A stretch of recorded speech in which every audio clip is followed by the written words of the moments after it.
Assalamualaikum warahmatullahi wabarakatuh. Selamat pagi para netizen di mana saja Anda berada. Salam opini rakyat.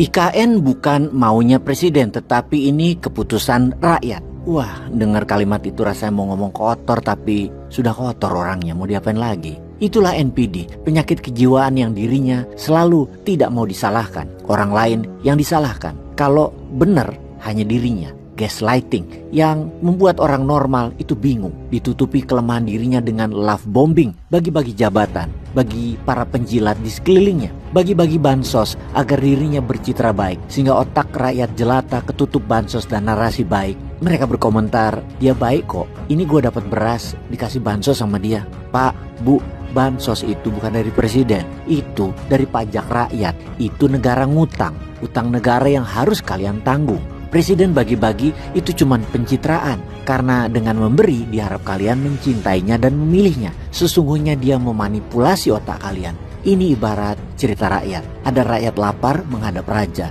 Raja bilang, kalian menghadap ke belakang sana. Kemudian rakyat itu dipotong telinganya, digoreng itu telinganya, lalu raja memberikan makan kuping goreng itu ke rakyat yang menghadap belakang tadi. Dan apa komen rakyat tadi? Mereka bilang, wah raja baik banget ya, kita dibantu, kita dikasih makan. Padahal itu hartanya rakyat itu sendiri. Nah seperti itu memang raja narsistik. Kok bisa ya dia komentar bahwa ini keputusan rakyat? Oh, atau karena anggota DPR-nya yang menyetujui dan itu dianggap suara rakyat. Karena semua itu keputusan politik, karena mereka saling pegang biji.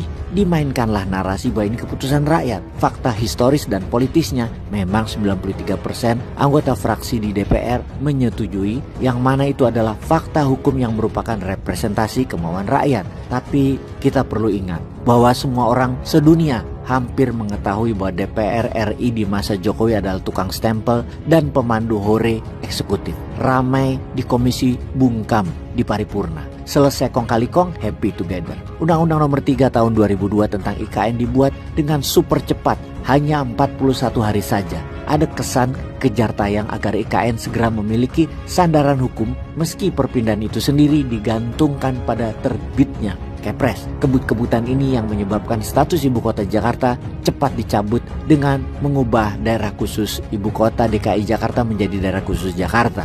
Ini kalau kita tanya kepada pejabat DPR yang kita maki-maki mereka itu karena untuk pertama kali dalam sejarah Indonesia, gara-gara kalian dan presiden kalian itu, Indonesia tidak punya ibu kota. Kampret emang kalian. Undang-Undang nomor 2 tahun 2004 tentang daerah khusus Jakarta buru-buru diketok agar Jokowi leluasa menandatangani Kepres tanpa perdebatan hukum.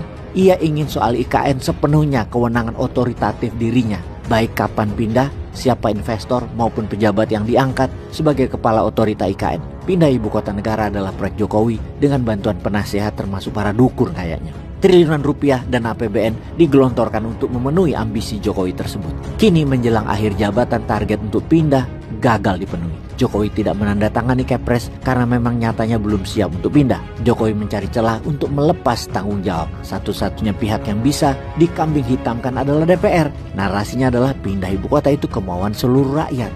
Asu dalam. Begitulah karakter presiden yang selalu cari kambing hitam, tidak mau disalahkan dan gemar membolak-balik informasi. Kita juga semua tahu soal pindah IKN itu kemauan dan ambisi dari Jokowi untuk alasan legacy, mistis, atau alasan yang tidak logis lainnya yang banyak. Segala kritik baik terkait naskah akademik, pembebasan lahan, hingga sumber pembiayaan itu diabaikannya. Apapun keberatan tersebut, proyek IKN harus jadi. Sekarang muncul dagelan baru bahwa proyek IKN adalah keputusan seluruh rakyat. Rakyat mana, Cing? Mungkin rakyat Tiongkok ya, seperti Rempang dan PIK 2 yang demi rakyat diberi status proyek strategis nasional. Maka IKN juga menjadi jualan Jokowi ke Tiongkok. Dokumen komitmen Chengdu bersama Xi Jinping masih tersimpan rapi. Bukti bahwa Jokowi bukan bekerja buat rakyat, tetapi kepentingan tertentu, dan sudah jelas itu. Mengalihkan kegagalan pada keputusan seluruh rakyat menunjukkan bahwa Jokowi mulai frustrasi kayaknya. Tak ada harapan lagi soal IKN.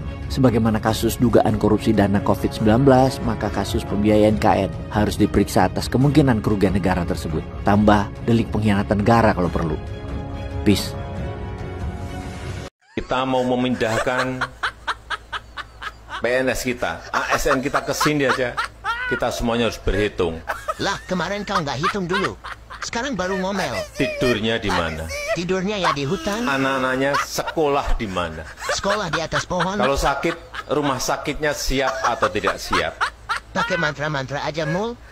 Lah, kan kau yang ngotot pindah. Sekarang kau yang bingung. Sabtu Minggu, kalau weekend, Ha, apa lagi? anak-anak diajak bermain kemana? Ya bermain di hutan dong. Fix. IKN pasti mangkrak. Giliran bakal mangkrak. Mulyono bilang IKN adalah keputusan seluruh rakyat Indonesia. Rakyat yang mana, jangan kau putar balik fakta.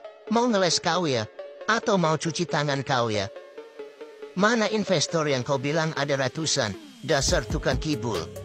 Kemarin kau bilang gak bakal pakai APBN, ternyata kau pakai juga. Dasar tukang tipu. Fakta berbicara. Kayak gitu kok dibilang presiden terbaik. Dasar otak error. Biar dapat semua boleh.